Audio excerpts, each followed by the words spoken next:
guys, it's Pranjal here. I'm fourth year medical student and today we are going to talk about the diuretics and GFR.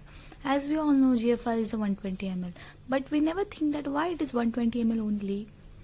So अभी हम देखेंगे diuretic agent and natriuretic agent and how the sodium and bicarbonate are reabsorbed through the kidney. So what is a diuretic agent? Any agent or a substance act upon the kidney which increase the excretion of the water and sodium. मतलब कौन सा भी agent जो अपने kidney के ऊपर act करता है and urinary volume that is urinary output बढ़ाता है, उसे हम डायूरेटिक एजेंट कह सकते हैं. Then what is natriuretic agent? Agent which causes the sodium excretion in the urine through the action of the kidney. मतलब सोडियम का एक्सक्रीशन होता है बाय द यूरिन, सो उसे हम नाइट्रियूरेटिक एजेंट कह सकते हैं. Most of the drug are natriuretic, means जो भी कुछ ड्रग है वो नाइट्रियूरेटिक भी है. Means the extra loss of sodium. This extra loss of sodium through the nephron pulls the extra water. As we all know, जब sodium आता है तो उसके साथ वाटर भी खींच के आता है. Okay, that it suggest that the natriuretic agent are diuretic as well. Now we will see the basic function of the nephron and how GFR is form. So अपना cardiac output 5 liter per minute होता है and उसमें से maximum about 20-25% blood goes to the kidney. Means about 1 liter per minute goes to kidney. उसमें से 600 ml तो plasma होता है एंड 400 ml सेल्स होते हैं.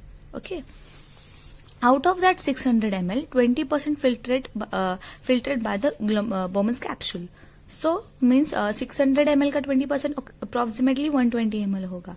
Okay, so we can say every minute 120 ml filtrate goes through the glomerulus which is GFR. इसमें से हमको क्या पता चलता है कि 600 ml में से ओनली 20% GFR फॉर्म हो गया, पर उसमें से अप्रोक्सीमेटली 99% फिर से हमारी बॉडी रीअब्सॉर्ब कर लेती है एंड यूरिन सिर्फ 1 मिनट में सिर्फ 1 ml फॉर्म होता है. ओके, अप्रोक्सीमेटली कि अभी 1 मिनट में 1 ml यूरिन फॉर्म होगा तो पूरे डे में 1.5 litre of urine will be formed. It suggests if GFR about 99% filtrate is reabsorbed by the nephron and only 1% excrete as a urine. So हम कभी कह सकते हैं कि ओलिगोयूरिया है और पॉलीयूरिया है.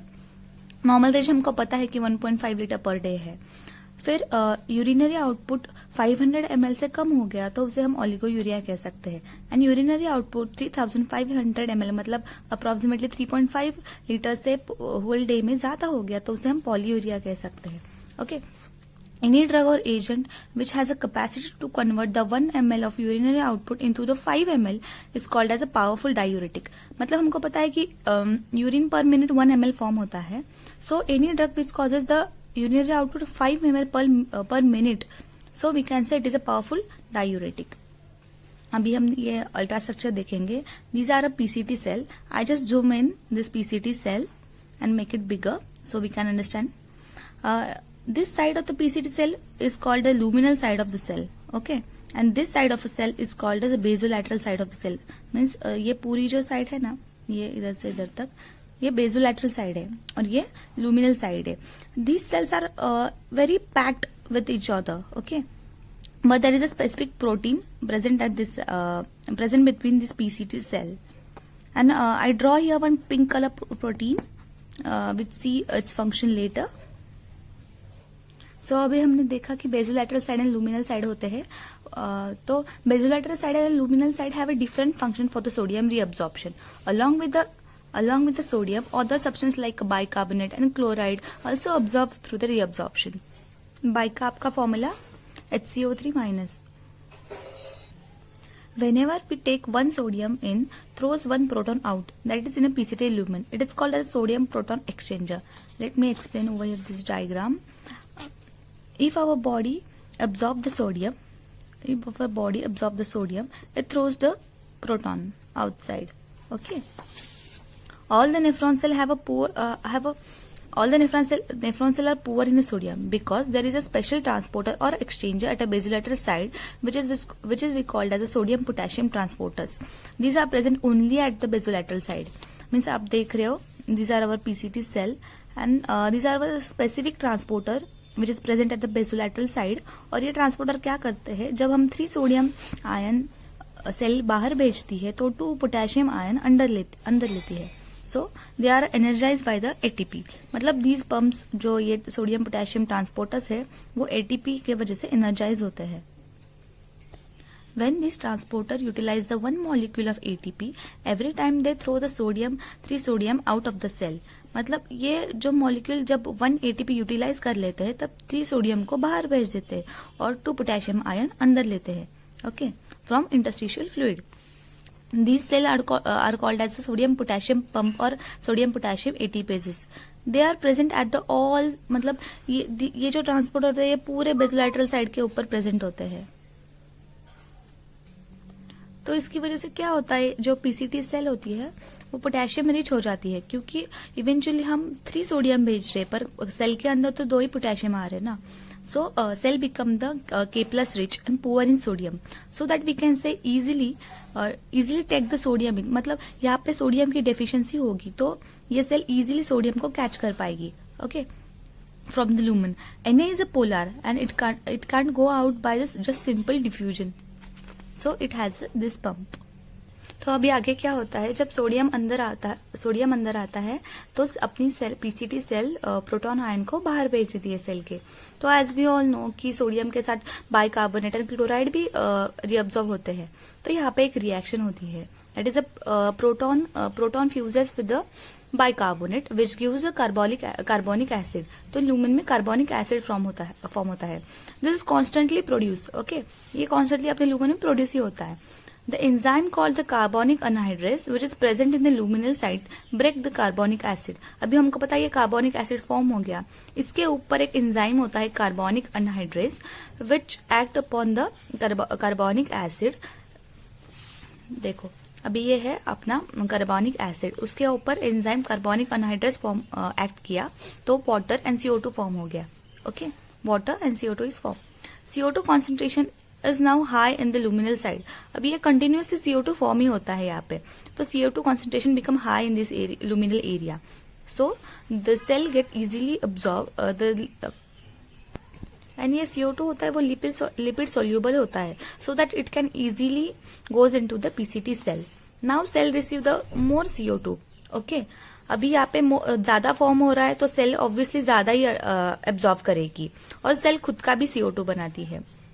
इसकी वजह से क्या होता है कि सेल में CO2 more and more form होता रहता है। Now CO2 react with intercellular water. As we all know कि पीसीटी सेल के अंदर भी खुद का वाटर होता है, तो CO2 यहाँ पे ज्यादा होने के बाद CO2 एंड वाटर का रिएक्शन होता है पीसीटी सेल के अंदर एंड इंट्रासेल्युलर ये फॉर्म होता है, कार्बोनिक एसिड फॉर्म होता है। अभी जो इंट्रासेल्युलर कार्बोनिक एसिड जो फॉर्म हुआ है उसके ऊपर इंट्रासेल्युलर कार्बोनिक अनहाइड्रेस वर्क करता है। जो अभी हमने देखा कि ये जो था वो एक्स्ट्रा सेलुलर कार्बोनिक अनहाइड्रेस था, ये देखो जो यहाँ पे वर्क करता था। अब ये इंट्रासेलुलर कार्बोनिक अनहाइड्रेस है जो इंट्रासेलुलर कार्बोनिक एसिड के ऊपर वर्क करता है। फिर यहाँ पे बाइकार्बोनेट एंड प्रोटॉन फॉर्म होते हैं। Let me show in this figure. देखो सबसे पहले सोडियम अंदर आया अल्ट्राफिल्ट्रेशन से एंड बाइकार्बोनेट एंड क्लोराइड भी एब्जॉर्ब हो गए, तो sodium get absorb by the PCT cell, then PCT cell thrown out the proton, okay, then bicarbonate and proton get reacted and form the carbonic acid। Carbonic acid यहाँ पे form हो गया। उसके बाद जो ये लूमिनल कार्बोनिक अनहाइड्रेस है ये उसके ऊपर वर्क करेगा और यहाँ पे H2O एंड CO2 फॉर्म होगा। Then that this CO2 concentration become high over here and get absorb. अभी ये एब्जॉर्ब होने के बाद जो सेल का खुद का वाटर होता है उसके साथ ये कार्बन डाइऑक्साइड एक्ट करेगा एंड H2CO3 फिर से फॉर्म होगा, okay, that is carbonic acid. Then यहाँ पे जो लूमिनल कार्बोनिक अनहाइड्रेस एंजाइम था वैसे ही सेम एंजाइम सेल के अंदर होता है, उसे इंट्रासेलुलर कार्बोनिक अनहाइड्रेस कहते हैं। उसका एक्शन होने के बाद फिर से प्रोटॉन एंड बाइकार्बोनेट फॉर्म होगा, okay. Then this bicarbonate goes into the intercellular area, okay. Then its concentration become high over here. फिर इसका कॉन्सेंट्रेशन यहाँ पे बढ़ने के बाद ये ऑटोमेटिकली ब्लड में एब्जॉर्ब हो जाता है और सर्कुलेशन में जाता है एंड ये जो प्रोटॉन रहता है वो बाद में लूमिन में आ जाता है as we see over here, okay. bicarbonate goes out of the cell, as I explained.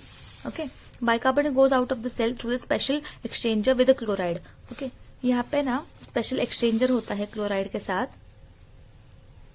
फिर बाइकार्बोनेट बाहर जाता है. It goes to the interstitial area where its concentration become high and later on goes to the blood.